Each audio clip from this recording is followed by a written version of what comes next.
Happy Thursday and welcome into the PHNX Sun Devils show. Of course, coming to you live from Studio K, presented by Circle K. Make sure you join Inner Circle for free by downloading the Circle K app today. Terms and conditions apply at participating locations. Visit CircleK.com for details. I'm Anthony Totri. We have the one, the only Ayrton and Dillingham behind the Mac, making all of the magic happen. Guys, a late game suspension for Erik Ruby is what I've been told.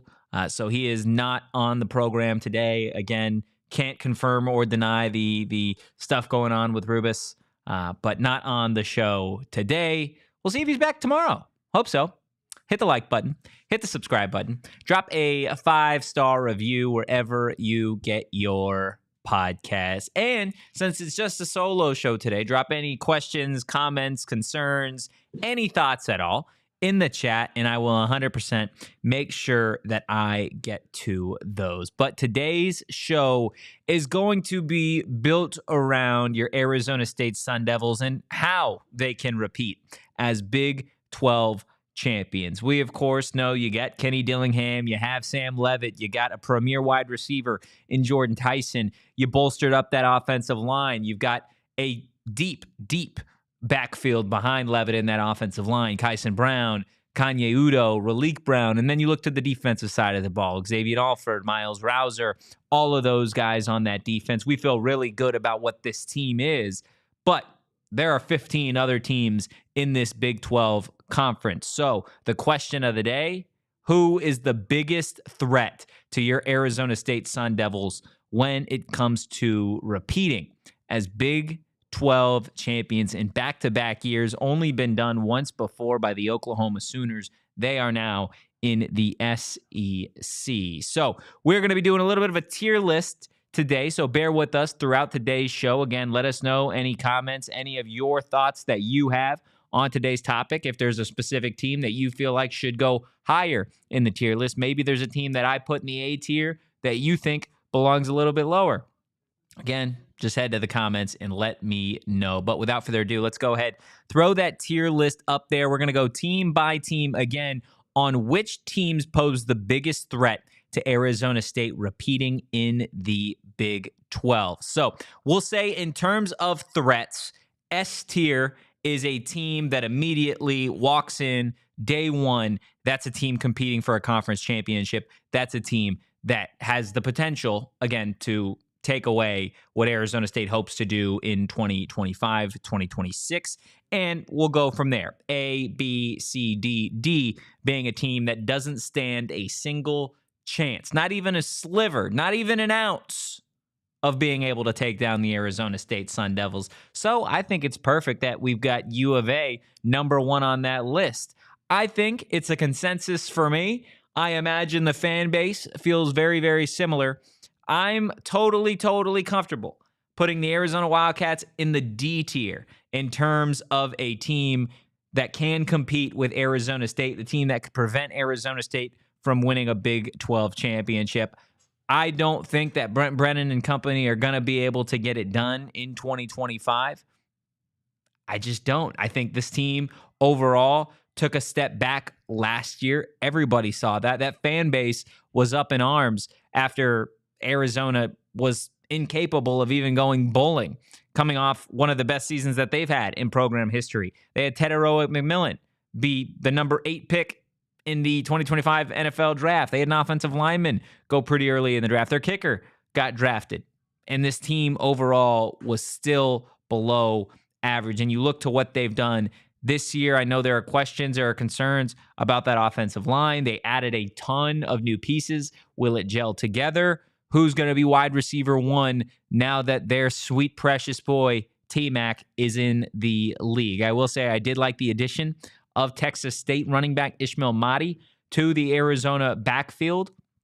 But at the end of the day, I just don't think the Arizona Wildcats are going to be able to compete for a Big 12 championship this year, let alone compete with Arizona State. I think as long as Kenny Dillingham is at the helm for your Arizona State Sun Devils, I think the Arizona Wildcats are going to have a really, really tough time doing anything notable in this conference. In fact, I wouldn't even be shocked if we're talking at the end of this year as the end of the book or the end of the chapter for Brent Brennan at U of A. I think this is a team that needs to win this year. I don't think they will, and I don't think they have the firepower to keep up with Arizona State. I do want to kind of just go across the line here. So let's go ahead and do Arizona State in the S tier. Now, there's probably some of you thinking, well, how can Arizona State hurt its own chances of making a Big 12 championship run? Again, how can, the Sun Devils prevent themselves? How can they be a threat? Well, at the end of the day, I would say individually, there are a number of different ways that ASU could hurt its chances of winning back-to-back Big 12 titles. Does this team get overconfident? Do they get cocky? Do they do exactly what Kenny Dillingham and the staff have said that they're not going to do this year, which is look in the past, right? This is a team in your Arizona State Sun Devils with this staff, with Sam Leavitt, with Jordan Tyson, with this defense, a lot of returners that understand what they accomplished last season. A college football playoff berth, a play away from a win over the Texas Longhorns in the college football playoff in the Peach Bowl. They won the Big 12 in year one. They were an 11-win football team with a guy in Cam Scadaboo that should have been a Heisman finalist. So does this team ride that wave? Do they think there is nobody better? Do they go into this season thinking that they are the hottest thing in college football? Because I can tell you right now, if they go in with that mentality, it is only going to hurt them. So Arizona State in and of itself, the Sun Devils might be their own biggest threat to going back-to-back in the conference. That's why I'm going to keep them in the S tier. Now, I will say I don't think that Arizona State is going to get in its own way this season, but if they do, that would clearly to me be the biggest threat to them going back-to-back. Let me know in the chat if you guys agree. B's in the chat saying, what's up, Totri? Where's Rubus at? Rubus is on a 1-game suspension from the PHNX Sun Devils show. And you could probably find him on our YouTube channel here in the next, right now. Right now, you could. So if you want to, just open up another tab. Open up another tab. You can open up another tab and go support the other shows that we have here. PHNX Sun is doing a breaking pod. But don't leave us, is all I'm saying. You can open up another tab, watch PHNX Suns on mute, and then watch us. Okay? That's what we're doing here. Will in the chat saying S tier, Texas Tech, Kansas State, and Sharon saying, can we rank Arizona as an F? The tier list only goes to D, so I feel like we got to put Arizona in the D tier here. But again, let me know any of your thoughts. Will's just throwing them all out there. He's got Iowa State and Baylor in the A tier, et cetera, et cetera. I promise we'll get to all of those. And Sharon saying, ooh, it's a tier Thursday. Yes, the mother of the chat has spoken. It is a tier list Thursday. Let's go ahead. Let's get to the Baylor Bears. Now, this is a really, really interesting team in Baylor. It's a program that I thought last year was really going to take a turn for the worst. I didn't think that Dave Aranda would have a job at Baylor by the end of the season. He proved me completely wrong. They had one of the best seasons that they've had in the last half decade. And now going into this season, there is a lot of hype for what Baylor can be as a team, for building this program back up. And a big part of it has to do with the Baylor Bears starting quarterback, Sawyer Robertson. Threw for over 3,000 yards last season, 28 touchdowns to just 8 INTs. And he was an absolute beast for the majority of the season. He's a prototypical quarterback, 6'4", 220 pounds. And this kid's back. I think he's going to be a top 4 quarterback in this conference. I know there are a lot of people that are really, really high on Sawyer Robertson. I am as well. I'm really curious to see how this roster takes shape around him, because I think there are a lot of rosters in college football that, for one, they've got solid quarterbacks. They got really good quarterbacks. Not like the NFL where you need to have, the guy to go win a championship. You need a solid quarterback with a roster around to support, specifically in the trenches, right? Does Baylor have that this season? I'm not sure, but I do think Baylor is going to be one of the better teams in this conference all year long. So I'm going to go ahead and put the Baylor Bears in the B tier. I think Baylor is certainly a threat, not just to Arizona State, but I think they're a threat to all of the teams in this conference. So that's my explanation for why Baylor is going to be where they're at. Let me know in the chat what you guys think of Baylor in the B tier. If you have other plans, B saying Baylor is a contender. Will says Baylor is either going to go 6-6 or 9-3, no in between. Brutal first 7 games for them. Let's go ahead and take a quick look at what Baylor's schedule looks like this season. Wow, yeah, that is absolutely a gauntlet. They open the year at home against Auburn. Then the following week in non-con, they're on the road against SMU, a college football playoff team from a year ago. Then they get a cakewalk against Samford. Then they open up Big 12 play against Arizona State. Then they're at Oklahoma State. And then they're on the road against Oklahoma State. Then they're home against Kansas State. That is certainly a really, really tough stretch. It'll be nice for them. They'll get a little bit of a bye week in theory against Samford. But Auburn, SMU, ASU, Oak State, and Kansas State is a gauntlet to start the season. B saying Baylor has A potential, but a B floor. I would agree there. And I think when we're talking, as we go through this tier list, I think there are going to be teams that we put in the B tier that are probably below Baylor, right? That aren't on that verge of being a true threat to Arizona State. But I think, again, Baylor in the B tier is kind of where I want to put them for now. Definitely not an S tier team. BYU. I'm curious to what everybody in the chat thinks of BYU this season. This is a team in BYU that just a year ago had set themselves up to be in the Big 12 championship game with about 4 games left in the season, and it was just an absolute fumble the entire final stretch, right? If you go back to what BYU did last season, in 2024, we obviously know what happened when BYU came to Arizona State, the whole, storm in the field twice situation. But BYU in their last 4 games, they beat Utah by a single point. Remember, this was a bad Utah team a year ago. Then Kansas did the Sun Devils a favor. They beat BYU 17-13. Not the best game ever from Retzloff, the BYU quarterback. And then they lost to ASU 28-23. And then they got a dub over Houston 30-18. Again, not the best game for Retzloff there. Now, he is back. Retzloff is back for BYU this season. I know they did lose some weapons, but overall, BYU is still widely considered a top 3 team in this conference. I think based off the fact that you return your quarterback and you have a head coach in Kalani Sitake, that is just a marvelous head football coach. I think he could do, I'm not going to say he could do better than BYU, but I think he could certainly go to a more notable program and have significant success. I'm not sure how long he'll be at BYU, but this is just my total ignorance. I don't know his true ties to BYU in and of itself. But overall, I think because they're returning their starting quarterback, because they have such a solid coach in Sitake, and overall, they've got just a ravenous fan base, a fan base that loves their program, that will fight tooth and nail for it, that is not willing, or that is willing to really lay it all on the line. I think BYU is certainly an A caliber team. I think they're one of the bigger threats to Arizona State in this conference. BYU has a very interesting schedule to open 2025. They've got kind of a cakewalk to start. They've got Portland State, then they got Stanford, then they got East Carolina, a pretty much surefire path to 3-0.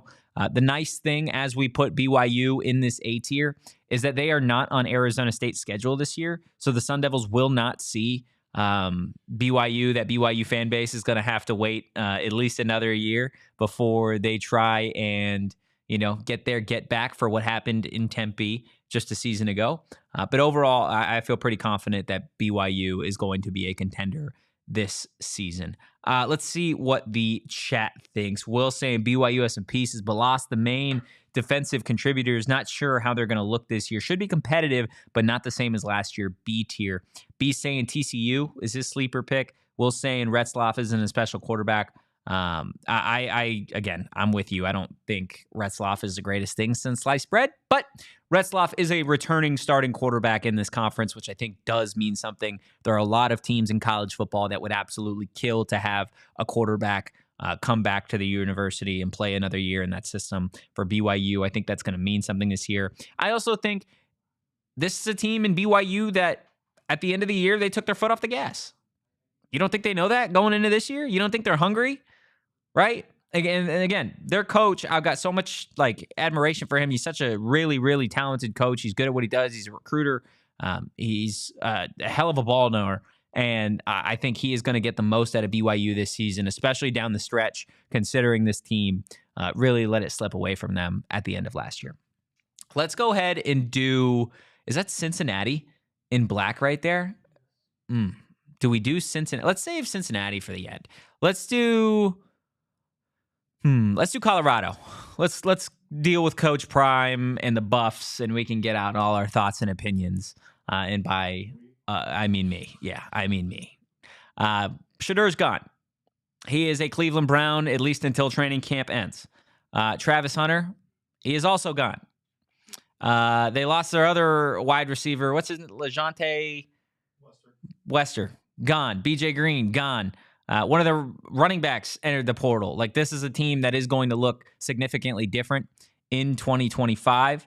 I am really eager to see the Colorado fans come into this chat after the show is concluded and tell me I'm a lunatic and I'm crazy and I don't know what I'm talking about. But I feel like when we're evaluating Colorado and what they can be long-term in 2025, you have to look at what this team did last year with the number 2 overall pick in the draft and Travis Hunter. They had one of the most special talents that college football has ever seen in Travis Hunter. And what did they do? Exactly. They didn't even win the bowl game. Right? This is a team in Colorado that couldn't get it done with the coach's son at quarterback and an ridiculous talent at wide receiver and corner, 2 of the most important positions in football. So you're telling me we're throwing in a freshman quarterback in there with new weapons, a suspect offensive line. This team had no run game a year ago, and a questionable defense. And we're saying what? What does the Colorado fan base say this season? I'm curious. Because last year it was they're this, they're that, and another. I had people coming in this chat in the offseason willing to bet me money that Colorado was going to be a Big 12 championship caliber team. They won a lot of games. Did they play in a big-time championship? No. Did they miss their mark? Absolutely. Were they oversold? Yep. Were they overhyped? Yep. Were these guys clearly over-evaluated in the draft process? Potentially. I think so. Will saying Colorado C tier. Decent schedule, but no return to production. Got some talent, though. B saying I just wonder about their QB situation. B saying Colorado's a boom or bust team. I'd agree. But with way less boom. Theoretically, think about it. What is the dream scenario for the Colorado Buffaloes that is at some level achievable with a freshman quarterback likely taking the reins? Because this is a team that opens up with Georgia Tech in non-con. Georgia Tech is not a cakewalk. This is a team that for a long time was really bad in the SEC. They have improved. They had a much better season last year. I believe they returned their starting quarterback. Their defensive coordinator is an up-and-comer in college football. I like Georgia Tech. And you're telling me the Buffs, week 1, start with Georgia Tech? That's going to be a tough game. That's not a gimme win by any means. Then you got Delaware. Sure, you can have Delaware. I'll give you that dub. Then you got Houston on the road. Houston is a program that started to pick up a tad bit of steam at the end last year. What do they look like this year? Then you got Wyoming. Wyoming was last year. Then you got a tough stretch. Then you got BYU, TCU, Iowa State, Utah. I'm not even going to say Arizona. So BYU, TCU, Iowa State, Utah. You are playing 3 teams right there, returning starting quarterbacks in this conference. Retzloff, Hoover, Rocco Becht. I don't feel good about Colorado's chances in any of those games. Then they play Utah. Does Utah turn it around from a year ago, potentially? Then you got Arizona. Sure, I'll give Colorado that dub. You're on the road at West Virginia. Then you close it out with Arizona State, and then you're on the road at Kansas State. That's a tough way to end the season, man. That's a real tough way to end the season. I will say again, I think Colorado is going to be competitive in their game against Arizona State because it is going to be an end-of-the-year contest, and it is going to be at Folsom Field. That does not necessarily mean that I think Colorado is going to be a giant threat all year long to Arizona State's hope of being back-to-back Big 12 champions. I say all of this to tell you that I think this Colorado team is simply going to be average this year. I don't think that they are going to do what people thought they would do last year because they don't have the talent that they did last year. They don't have a Travis Hunter. They don't have a returning quarterback in Shadir Sanders. They just simply don't. Did they upgrade at some positions? Probably. Are they going to be game changers? Probably not. For that reason, I'm going to put the Buffs in the C tier. I think Coach Prime is slowly but surely building something very unique in college football that I think I'm excited to see at the end of, a couple years from now, what that program looks like. But overall, I just don't think that Colorado is going to be a scary team in the conference this season. Let's go ahead. Let's get to the Kansas Jayhawks. The Kansas Jayhawks are a very interesting team to me as well because you look at some of the talent that they lost. They lost running back Devin Neal. They lost Kobe Bryant. I believe they lost Mello Dotson as well. They had one of the best secondaries in college football. Definitely one of the best secondaries in the Big 12. At least it was thought to be that. Kobe Bryant went undrafted in the NFL draft, which is crazy to me. I don't know where Mello Dotson ended up.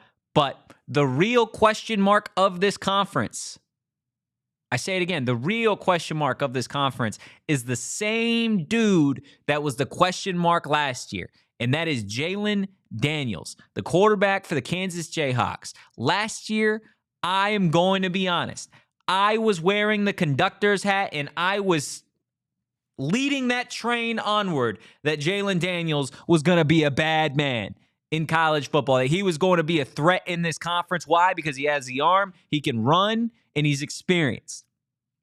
He didn't have that type of year. Kansas overall took a major step back last season.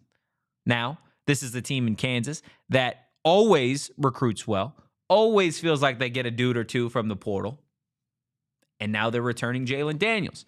So is he that guy? Are we going to get the Jalen Daniels that I sat up here ranting and raving about a summer ago? Or are we going to get the Jalen Daniels that we saw throughout a good chunk of the 2024 season? Now, you are probably sitting at home and you're sitting back thinking, man, I don't really remember what Kansas did last year. I know they weren't great. I know they helped ASU win down the stretch. The Kansas Jayhawks in 2024, a team that was projected to be a top 4 team in the Big 12 last season. This is a team that won 5 games. They beat Lindenwood. I task you at home with trying to find where that university is located. Then they lost to Illinois. They lost to UNLV. They lost to West Virginia. They lost to TCU. They lost to Arizona State. Their season was over before it began. They whooped on Lindenwood and then had to play some big boys and couldn't do nothing. They didn't even really have to play big boys at a certain stretch. Again, we're talking about UNLV and Illinois. I think Illinois is one of the most overrated college football programs in the country, but that's just me. It's like they thought they were ready for high school. It's like, think about this. They're a freshman in high school, right? You just got done with being a big old bad 8th grader, running the middle school. You think you're going to own this. You think it's all yours, right? I've been here. I've been to the mountaintop. It is what it is. And to credit Kansas, they went down back to the middle school and bullied on the 7th and 8th graders. I'm talking about you, Lindenwood. You're the 7th and 8th graders in this conversation. And then they showed up to class in high school, and they got absolutely worked by the actual high schoolers. They had to face a couple of sophomores, your Illinois, your UNLVs. Then they took it to some juniors, West Virginia and TCU. And then guess what? You faced a senior, a super senior, in your Arizona State Sun Devils. And then you went back. You're like, okay, I can't compete. I can't contend. They ended up beating up on Houston. Bad team last year. Lost to Kansas State. And then won down the stretch. They helped Arizona State down the stretch. They beat Iowa State. They beat BYU. They beat Colorado. Pour one out for Coach Prime. And then they lost to Baylor. Bad year. Disappointing year. So what's Kansas going to be this year? I task everybody at home, everybody watching, everybody listening. Really think about what you think Kansas is going to be like this year and try, because I'm going to, and keep up with the Jayhawks all year long, because I think they're going to be an interesting program again. Does Jalen Daniels take that next step? I don't think he does. I think he's capable of it, but I am the type of person, I got to see it to believe it. And I haven't seen Jalen Daniels lead this Kansas team to a 8-win, 9-win season. So what makes me think he can be a threat to a team that just won 11 games? I'm going to go ahead and put the Kansas Jayhawks behind Colorado in the C tier. It's just my 2 cents on the whole situation. Let's see what some of y'all in the chat think. B saying C tier would be upside for KU. Sharon saying hockey has played Lindenwood. LOL. Ian says he likes Illinois. Will saying C tier for KU is perfect. They lost even more than CU. I do like the pieces they got to replace them, though. Their schedule is favorable, too. I guess, again, we will see down the stretch how many people thought that Arizona State had a unfavorable schedule, and then things completely flip down the stretch, right? Or thought maybe they had a favorable schedule and didn't. Ended up playing a lot of really competitive teams down the stretch in the Big 12. Let's go ahead and let's do Iowa State. I think Iowa State is another really, really interesting team in this conference. You talk about the fact that the Cyclones lost their 2 top wide receivers, both to the Houston Texans, ironically enough, but 2 guys that were 1,000-yard wide receivers in Jaden Higgins and Jalen Noel that were just dogs. They were absolute dogs. Now, in that Big 12 championship game, Arizona State really held those 2 in check. But for the majority of last year, those 2 absolutely tore up this conference. There wasn't a pair of corners that could realistically handle the size and speed coupled with the chemistry that those 2 had with Rocco Becht. Now, Rocco Becht is back at Iowa State this season. If he would have entered the portal, I think he would have had his pick of the litter in terms of places to play. I think there are a lot of people that are hating on Rocco Becht in this offseason when we're talking about quarterback rankings and the Big 12 nationally. I think Rocco Becht is still a top 3 quarterback in this conference. And if you don't think that, then, I mean, you're entitled to your opinion. But at the end of the day, this is a guy that he led this team to the Big 12 championship. Him and Matt Campbell took this team to a season that they never really had before in program history. And now you want to tell me Rocco Becht can't do it? Why? Because Arizona State's defense beat up on him in the Big 12 championship? It's a team in Iowa State that worked just about every single team that they played in 2024. Again, you go back to what they did. This is a team in the Cyclones. They lost to Tech and they lost to Kansas. Outside of that, their only other loss was Arizona State in that Big 12 championship game.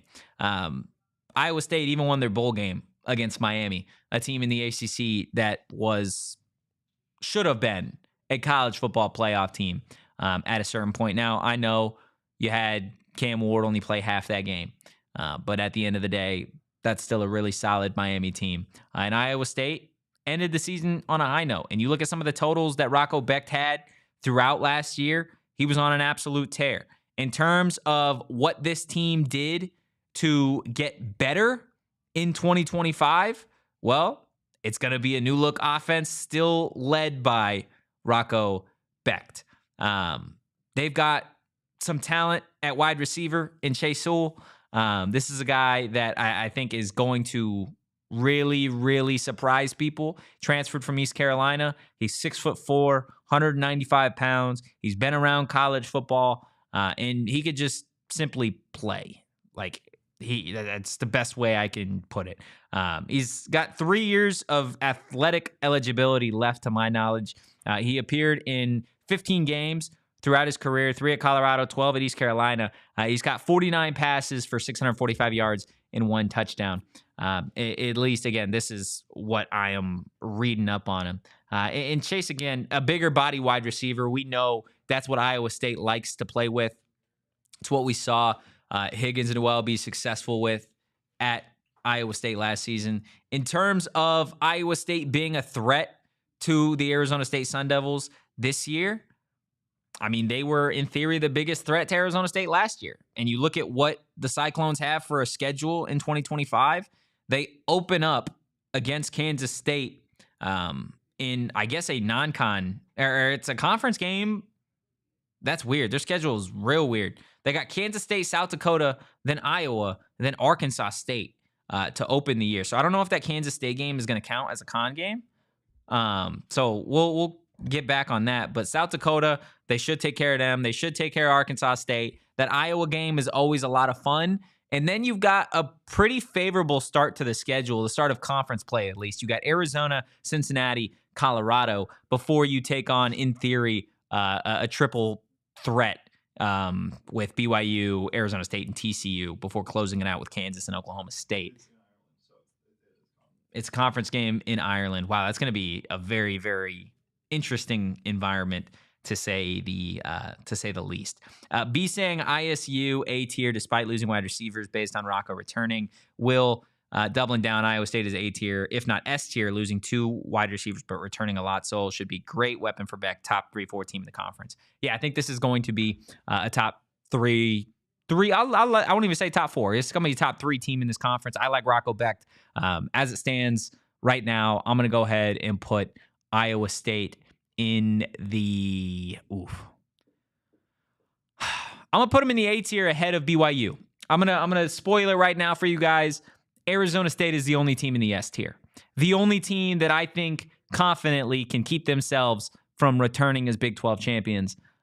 Just based off of what I've seen, what I've heard, the individuals I've spoke to, I feel confident in that. But in terms of other teams, I'm not sure we're going to find a better one in this conference than Iowa State in terms of being a threat to Arizona State. So for everybody listening on audio, just real quick to recap what we have. We have Arizona in the D tier. We all agreed it's trash, and they're not going to compete with Arizona State this year or ever again, potentially, as long as the sweet prince Kenny Dillingham is alive. In the C tier, we've got Kansas, and we've got Colorado. Colorado ahead of Kansas in that C tier, teams that maybe we just don't really see it happening. In the B tier, we have Baylor, a team that could certainly be better than people expect with a high ceiling and an above average floor. Don't think they'll necessarily stop Arizona State from being Big 12 champions, but they could certainly play spoiler.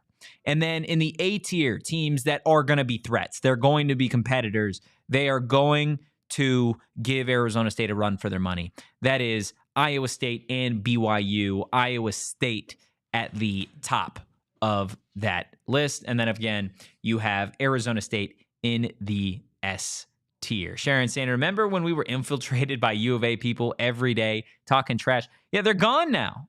It's funny how that happens because we had Colorado people in here too. We did.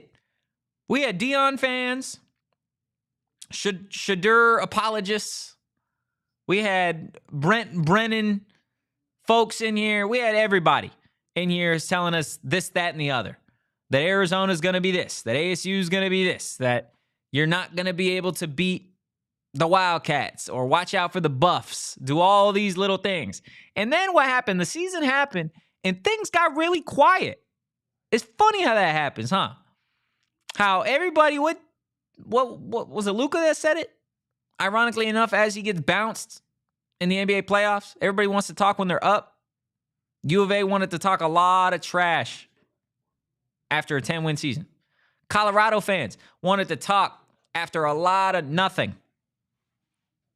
And now where'd they go? They're all really, really quiet. Guys, we still have a ton of schools left to dive into here. Make sure you hit that like button. You hit the subscribe button. Again, you drop a 5-star review wherever you get your podcast. The PHNX Sun Devils Show just getting started, but we do have to take a quick break.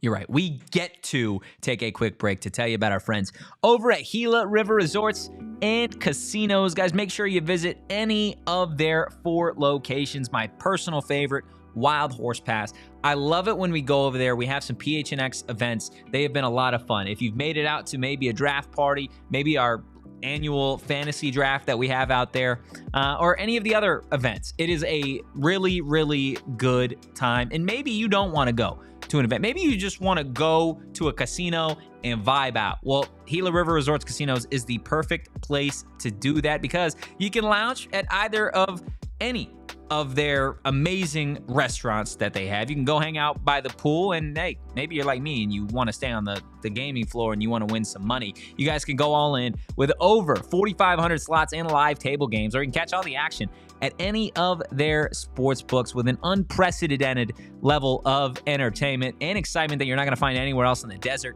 We know that they have set a high bar, so belly it up and let them show you what next level is all about. And remember, you do you. At Gila River Resorts and Casinos, visit playatgila.com for more details. Look, on today's show, we're obviously talking a lot about the ceilings and the floors of some of these Big 12 teams. Some floors better than others. And look, of course, we're talking about our friends over at Empire today. Just like your favorite team needs a home court, home field, or an ice advantage, your home, of course, needs a home floor. Look, we always tell you about just what happens when you don't use Empire today. You end up going to those big box stores and you go through the aisles. You're asking people for help. They don't know what's going on. They can't help you. The prices are astronomical, and it upsets you. And even if you do get it all figured out, well, then you got to go home and do it yourself. That's not what the experience is like when you use Empire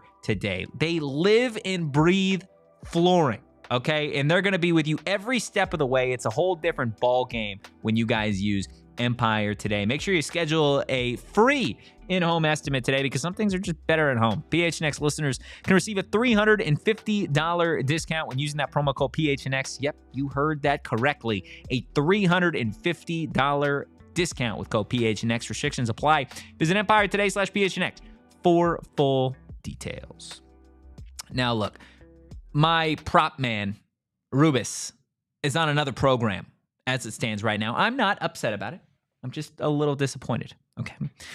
Look, he is the one always sporting those branded Bills hats. And I mean, you can't blame him. They just look that damn good, especially those PHNX branded Bills caps that we have. We got some exclusive PHNX hats that you guys can't get anywhere else. Of course, it's the high quality of a branded Bills cap. Make sure you head over to gophnx.com. You click that merch tab and you see all of the different caps that we have over there with our friends at Branded Bills. I love it. I love it. Guys, make sure you hit that like button. You hit the subscribe button. Again, you drop a 5-star review wherever you get your podcasts. Sharon in the chat saying, chat's been so nice lately. I know, Sharon. Don't instigate. Don't have these folks coming at me here and start yelling at me for my takes. Okay. We've still got plenty of months to go before the season starts, and everybody can get on me then for anything that I'm saying at that point. Diving back into the tier list that we have cooking so far. Let's see. We've got Arizona State at the S tier. We have Iowa State and BYU in that A tier, Baylor in the B tier, Colorado and Kansas in the C tier, and of course, you have the Trash Cats over in the D tier. Let's go ahead and do, where do we want to go here? Let's go TCU next. TCU is going to be an interesting team, I think, in 2025. Again, they return their starting quarterback in Josh Hoover. Josh Hoover is a guy that threw it all over the yard in 2024, and I don't think he got enough love for what he did in 2024. He was a bad man. Like, let me show you how bad of a man he was. He threw for nearly 4,000 yards. Think about that. Homie played 12 games. Threw for almost 4 bands worth of yardage. 39-49 was the final total for Josh Hoover. Completed 66.5% of his passes, 27 touchdowns to only 11 INTs. He was only sacked 16 times, had a quarterback rating of 151.1. Josh Hoover is a bad man. He is going to be a top 5 quarterback in this conference. I believe that. National media believe that. This kid's got a lot of talent. There were rumors circulating that Tennessee was trying to go get Josh Hoover in the portal at a certain point. He was a coveted quarterback. Now, my take that Cam Cook was going to be a dominant back in this conference last year flopped badly. But to my knowledge, he is back at TCU this season. And this is a team overall in TCU that, just think, they're a few years removed from playing at a national championship level, right? Or let me correct myself. Playing at a national championship. They didn't play at a national championship level when Georgia ended up kicking their face in, but they were in the big game, which matters, right? This is a TCU team that I think will be better. They will be better than they were last year. Josh Hoover is certainly going to be a problem in this conference. I think TCU is in the, this is a tough one. End of A or beginning of B. Let's see what I see in the chat. What does everybody have? Game in Tempe is going to be good. I'm with you guys. I'm gonna put TCU. Do I put them above BYU? That's the question at hand. A real Sophie's choice here. Let's go ahead. Let's put TCU above BYU here, just for controversy's sake. I think this is what that's going to look like. I think you're going to get a TCU team that's hungry, that's feisty, that is going to be playing in some big-time games down the stretch, and Josh Hoover is going to be a bad, bad man. Ayrton, can you do me a solid favor here? And where it says change background color, if we could change the background color, not on the tier. It's on the actual tier on the bottom right there. Yeah. If we could click change background color to white, there we go. That way, when we throw Cincinnati in there, we can actually see the logo. So yeah, we'll stay with TCU there, and we can go ahead and do Cincinnati next. Cincinnati is going to be an interesting team this season. I know I keep saying that for a lot of these teams, but there's so much turnover in college football these days that it does feel like every team has the potential to do something really, really interesting. At the end of the day, Cincinnati is returning their starting quarterback in Brendan Sorsby. There are some folks that aren't Brendan Sorsby's biggest fans that don't think that Brendan Sorsby can be that guy. I am here to tell you that those individuals are wrong. I have seen Brendan Sorsby play ball at a high level. Go watch what he did against Arizona State in one of the only losses that the Sun Devils had last year. This is a team that I like the coaching staff, right? I like their quarterback. Sometimes that's all you need, right? You just need a hell of a coach and you need a quarterback. This is a team that maybe underachieved last year. And this may be out there, so bear with me. If this take doesn't hit for you at home, we'll just forget it ever happened. Arizona State was 3-9 before they were 11-3. Just throw that out there. Cincinnati had a down year last year. I'm not saying they're going to go win the Big 12. I think Cincinnati can be a 7-8 win team this year. And I don't think it's otherworldly to assume that they can take that leap. Again, Brendan Sorsby is a hell of a player, right? This is a team last year that had Corey Kiner, who was a dog at running back, and they just imposed their will on teams. They did it to Arizona State. Go back, watch that game. Arizona State couldn't do anything in that game other than give the ball to Cam Scatterbo. Now, I know there are going to be people that say, oh, well, Jeff Sims was at quarterback, Sam Leavitt was out. It's a team game. Cincinnati as a team played a better game that day than Arizona State. There were special teams issues for Arizona State, right? That's the game that afterwards you got the whole Kenny at the podium saying we're having walk-on tryouts, right? That was the game. I think Cincinnati's going to be a good team. I think they are a end of the B tier team. That may rub some folks the wrong way, but I firmly believe Cincinnati is going to be a solid team this season. Again, whether you agree with me or not, I really, really do like Brendan Sorsby at that quarterback position. Guys, again, if you haven't already, make sure you hit that like button, you hit the subscribe button, and you drop a 5-star review wherever you get your podcast. Let's go ahead. Let's move on to Kansas State. Kansas State is a team, again, that has their quarterback coming back this season, Avery Johnson. I would like to formally apologize to Avery Johnson for doubting you and your abilities last season. I said that I didn't think that Kansas State's offense was going to be able to hang around. Ultimately, they proved me wrong. It's a team in Kansas State that if they didn't fumble the bag down the stretch, we're talking about either some combination of BYU, Iowa State, and Kansas State in the Big 12 championship game. Ultimately, they all kind of slipped up, minus Iowa State. They waited until they got to Dallas to do that. Kansas State was a really good team. They remind me a lot of BYU with a better quarterback, to be honest. I think Kansas State is a B-tier team, or an A-tier team, excuse me. They're an A-tier team above TCU. I think. That's where I'm going to put Kansas State. I think there are going to be some individuals that think Kansas State is the team to beat in this conference, minus Arizona State. I think there are a lot of people that really, really think that K-State takes that jump. I mean, Will in the chat saying K-State is first in the S tier, in my opinion. They're the best returning team outside of Arizona State. I agree with you, but I like Rocco Becht better. And for me, the quarterback means so much, right, that I think Iowa State has to get that nod above Kansas State in my mind. But, there are individuals that disagree, right? Like Baylor, Sawyer Robertson. I think Sawyer Robertson is a top 3 quarterback in this conference. Top 4 quarterback in this conference. They're in the B tier. Behind BYU with Jake Retzlaff. Right? I just think Iowa State is going to be really good again, man. Matt Campbell is a hell of a football coach. Rocco Becht is a hell of a quarterback. That's why they're atop of the A tier. Again, there's no S tier for me. I think Arizona State is the biggest threat to themselves when it comes to returning as Big 12 champions. But Will saying, guess we'll find out in week 0, right? In terms of Kansas State.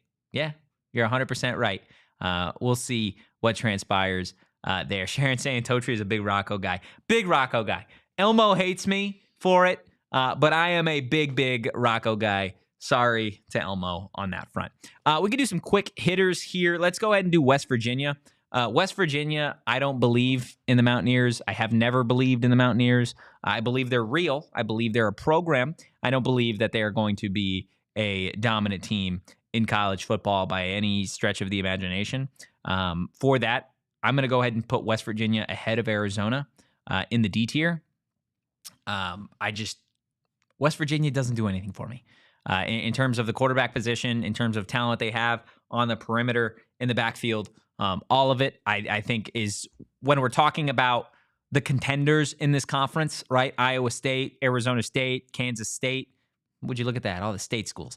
We're talking about teams and programs that both have elite coaches and have really, really talented quarterbacks. West Virginia, for me, it's just another team. In this conference. It's a team that made some sort of stride at one point last year. You're like, okay, I could see him doing it, and then they just didn't. Then they just fell hard right down the stretch. West Virginia, again, they're not a threat to me. They're not a threat by any stretch of the imagination. I think they're going to be worse than they were last year. There are some people that disagree. Will saying West Virginia is C tier above CU. Bees is saying C tier as well. This is where I gotta make some enemies. And Morganstown, come on down. That's you are on the list. You are on the D list here. Let's go and do Texas Tech, because I know there's some folks in the chat talking about the Red Raiders. The Red Raiders are a very, very unique program. They're a program that is losing talent. Taj Brooks, Jalen Conyers, some other guys on that roster, yet they are adding talent as well. They're adding talent, and when I say adding talent, because I guess you could make the argument that all these teams are adding quote-unquote talent, right? At least it's all in the eye of the beholder. This is a team in Texas Tech that is adding talent that is widely regarded as competitive talent, that is adding individuals that can make this team better, that will make this team overall better. Now, the offense was never the issue with the Red Raiders. The Red Raiders a season ago could sling it. They could run the football. They could score points with the best of them. At a certain point, they had the best aerial attack in this conference. The issue was their defense was 11 traffic cones out there. Anybody could get by them. So did that side of the ball improve? Because I don't need people to tell me, oh, Texas Tech's offense got better. Well, their offense was already damn good. But did their defense get better? Right? Overall, did that system, did the guys that are coming back, will they be better in year 2, a year 3 under it? That's what I want to know. I think Tech is going to be a good team. I really do. I think this conference as a whole is going to be really, really competitive. With that said, I want to put Texas Tech behind TCU in the A tier. Now, again, there are some people that are going to say that's too high. There are going to be some people that say it's too low, whatever. Texas Tech's a good ball club, man. They're a good ball club. And actually, while I'm looking at this, let's go ahead and put BYU in the B tier, the top of the B tier. Again, I just feel like I'm continuing to push buttons with people at home, and it's going to irritate them. But hey, it's what we do. That's what we do at a certain point. Right, guys, make sure you hit that like button. You hit the subscribe button. Again, drop a 5-star review wherever you get your podcast. Will say in Texas, an easy A tier. Great haul this offseason. Could be S tier behind KSU, in my opinion. Again, I don't think that there is an S tier team outside of Arizona State in this conference. Let's see. Sharon saying West Virginia already hates on us. Thanks to Ray Anderson. She'll just pile Totri on. Yeah, it is what it is, man. It is what it is. If West Virginia fans want to hate me, I don't plan on going to Morgantown anytime soon. So we'll leave it there. Let's do Oklahoma State.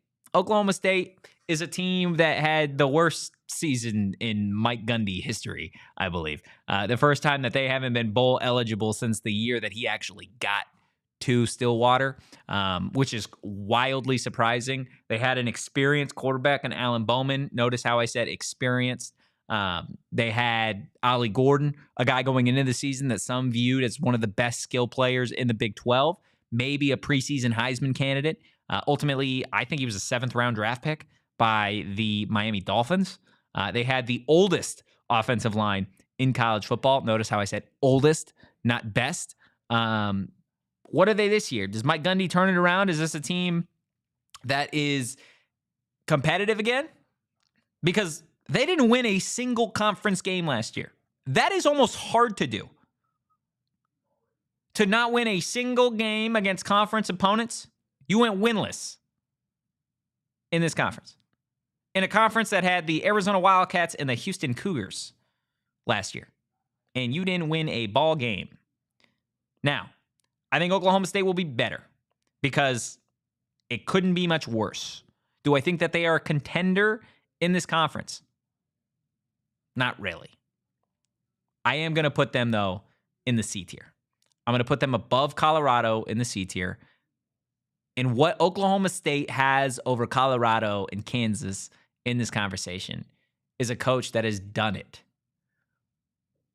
What has Deion won as a coach? Nothing. Right? Jalen Daniels, we were just talking about him at quarterback for Kansas. Can he take that next step? There are a lot of big questions in that C tier. But Oklahoma State's the only one that I can point to and say, oh, Mike Gundy's been there. Mike Gundy's been there for 2 decades. Mike Gundy's been at Oklahoma State almost as long as I've been walking this earth.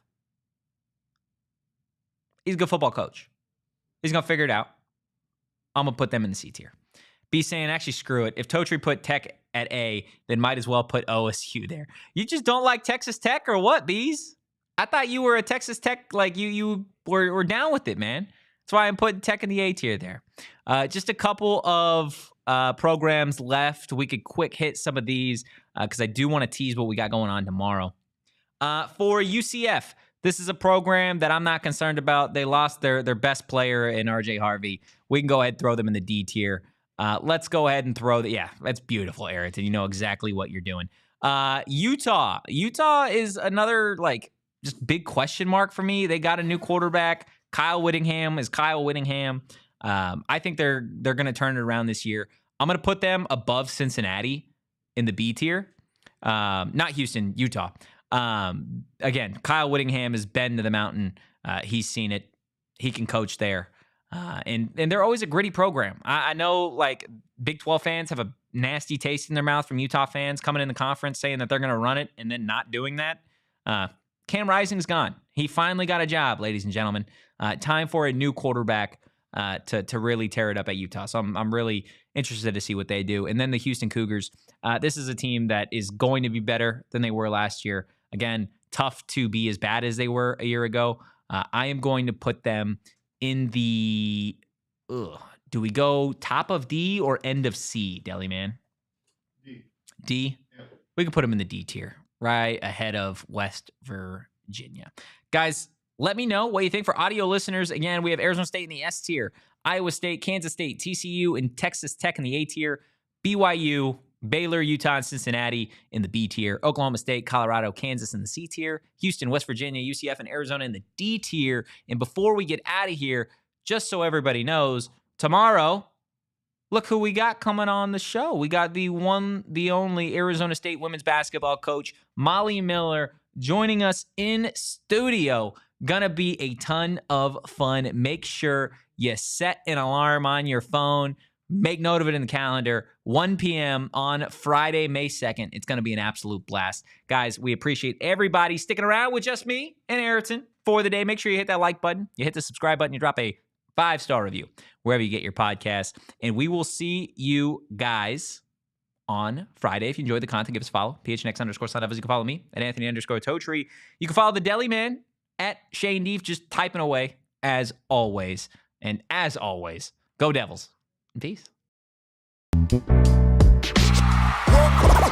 all silly like the mayor.